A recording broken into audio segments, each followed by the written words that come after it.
So today I have the Kizer IFT-L review for you today. That just rolls right off the tongue, doesn't it? But first, let's get started with the specs, and then we'll go over the good and bad stuff, and then we'll wrap everything up with my recommendations, so then hopefully you'll possess the confidence to either purchase this knife or not. Now, this knife to me is actually, I put it in the holy crap category, but first look at the specs and then I will get into what I mean about that. So don't move a muscle.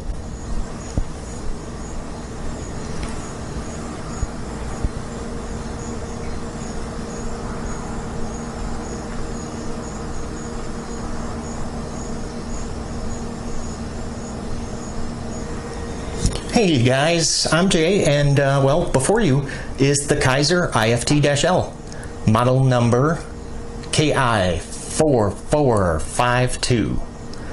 Now, this knife it's actually one of the few Kizer knives that I have in my collection. So, you know, say what you will about Kizer knives, but they really do have an attractive lineup of knives. I mean, they do use very high quality materials to manufacture their product. Well, with the exception of their screws. I know sometimes their screws tend to be a little bit soft and they strip out pretty easy. Now, let me show you what I mean when I say that this is a holy crap knife. To me, anyway. Now, when I opened it up out of the box, you know that feeling? And then you do that first deployment and you're just like, holy crap, this thing is just awesome. Well, that's what I mean. Now there's a few other knives that has happened to me with, and I'm going to show them to you right now. This one being the Zero Tolerance 0562, the Viper Fox Fortis. Oh yes, definitely this one. The Buck Marksman. And can we fit one more? The Kershaw Launch 1. Yes, those are all holy crap knives to me. Now, there's a couple of features about the Kizer IFT-L.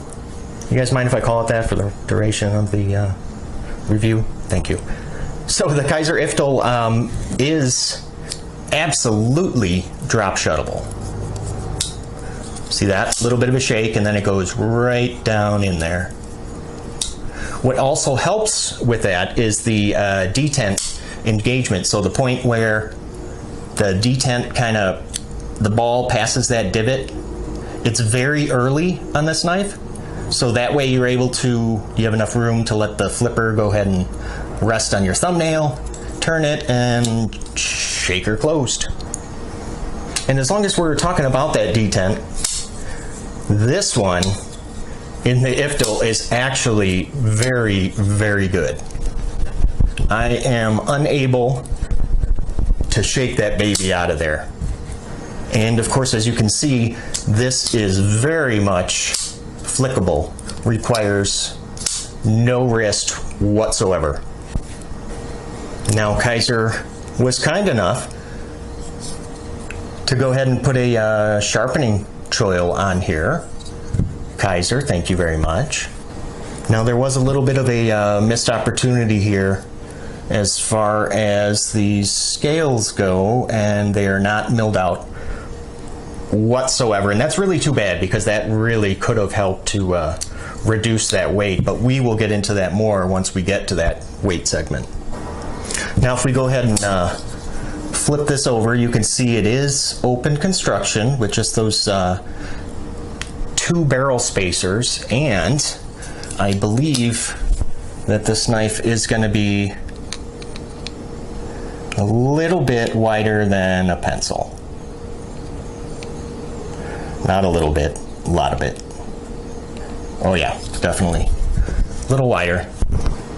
Why don't we go ahead and just get a weight of the Kizer IFT-L. 5 ounces exactly, and that is going to be about the equivalent of 1, 2, 3, 4, 5, 6. 6 AA batteries. Now the pocket clip can actually be moved into 2 different positions. Now it's going to be tip up only, but it is going to be for righties or lefties. So as a lefty, that is awesome to see. There is just a little bit of jimping, and it appears there on that, well, gigantic friggin' flipper. That's the only spot. Let's check out the centering. Let's see. Oh yeah, wow. That is perfection. Well done, Kizer. Well done. As you can see, there is a relief cut in just the one area. There is an over travel stop, but it is not the traditional type of over travel stop. It is actually these, do you see these G10 inlays? Well, on the lock side, that inlay actually acts as the over travel stop for the frame lock. Now, one area that is just a little bit concerning to me is, again, in regards to the frame lock. However, see, the scales are titanium, and typically on a titanium scaled knife, you would see that lock bar insert, you know, preventing the lock stick that sometimes occurs. Well, this does not have that insert. However, there has been no trouble with lock stick at all yet. Maybe it won't ever happen. Hopefully not. The stop pin is, well, external, and it is quite beefy. Now, when this giant hunk of S35VN steel is deployed, you can see that frame lock, it looks like it's only locking up at about 10 to 20%. Man, I really enjoy this next segment, talking about the price, especially when I'm able to find it at a decent price. Now, you are not going to believe what I paid for this. Okay, so this actually retails at about 180 bucks, and I was able to pick it up on Blade HQ as of this video right now. You can get it on Blade HQ for $80 friggin'. I know, right? Now, I did also see this same knife on Amazon. It is also on sale on Amazon for about $103. But Blade HQ, man, that is the way to go. Now, there is one other variant of the Kizer IFT-L. It's actually the IFT, so it would be just Kizer IFT. And that one is model number Kizer IFT-L, and it has a little bit smaller of a blade at 3.125 inches, and the pocket clip is actually blue anodization. It looks really nice, but it is smaller. All right, what do you guys think? Pros and cons, good and bad? Let's get into it. Well, first, I want to go ahead and point out the very nice contoured titanium scales. I love it. I really appreciate the fact that the pivot screws are the same on both sides. The action, as I've shown, is just fantastic. And the blade stock is pretty thick. It's at about 4 millimeters. Man. The pivot does have ball bearings. Blade steel being the S35VN. The scales are really, really, I think, unique with these, like, what did they call it? Kizer refers to it as like a red dimpled G10 inlay. I think that that's a pretty fair description. Oh, and before I forget, one last pro. Look at that.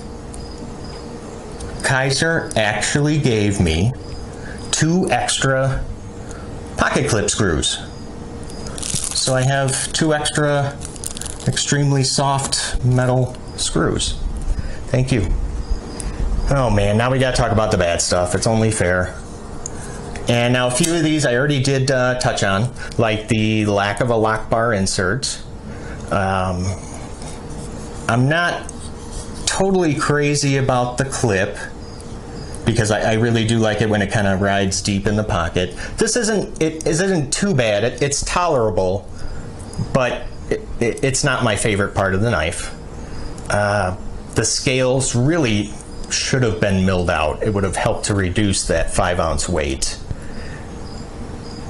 which might be kind of heavy for some people. I don't mind it as much, but you know, sometimes you do have to be weight conscious.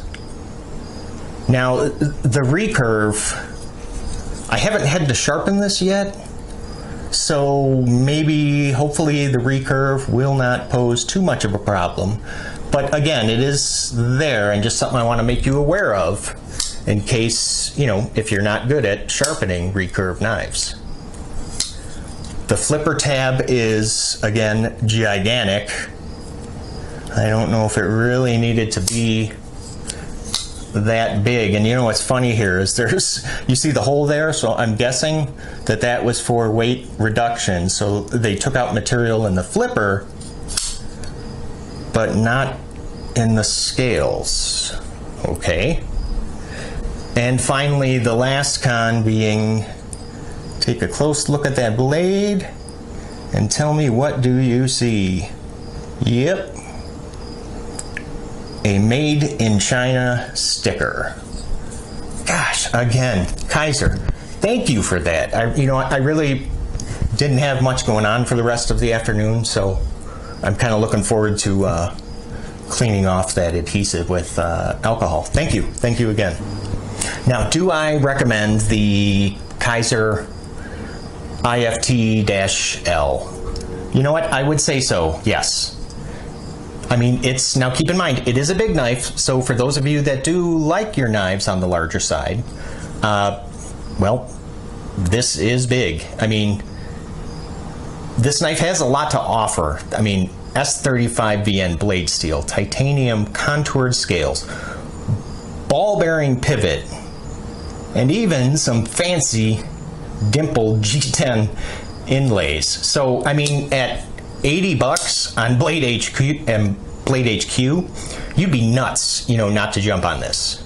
Now, at its normal retail value of $180, that's kind of a lot. I mean, there's a lot of other knives out there with very similar materials for less than $180. I guess maybe at $160, yeah, maybe, but $180, I would have to say no. Now I want to leave you guys with a question. Now, when you purchase a knife, do you tend to stay away from recurve blades, or does it not matter to you?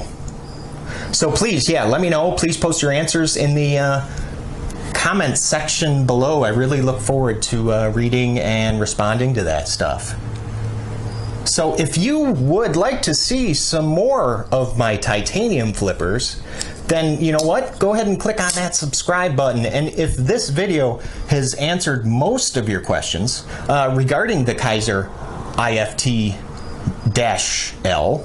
then go ahead and leave a like. So I want to thank you guys for stopping by. I really enjoy talking knives with you guys. And I will see you all at the next video. You guys take care, okay?